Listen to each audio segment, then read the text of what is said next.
Përshëndetje dhe mirë se erdhët të gjithë ju të shenjës së Pricjapi. Do bëjmë një mesazh nga letrat Oshoq, ashtu quhen, dhe mesazhi juaj është pafajësia.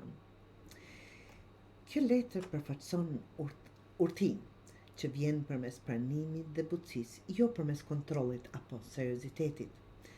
Të fton të rikthehesh në thjeshtësinë e qenies, pa parajgjykim, pa analizë të tepërt.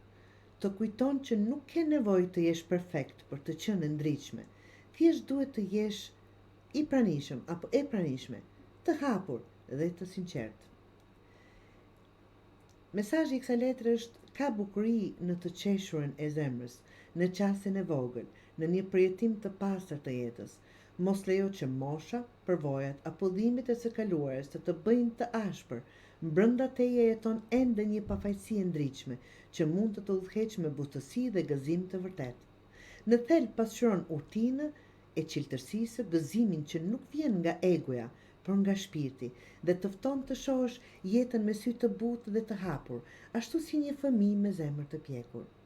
Nëse po përjeton tensione, dyshime ose ndjen ndonjë barrë të mbrëmshme, kjo letër të thotë: riktheu tek ajo që është e pastër dhe e thjeshtë.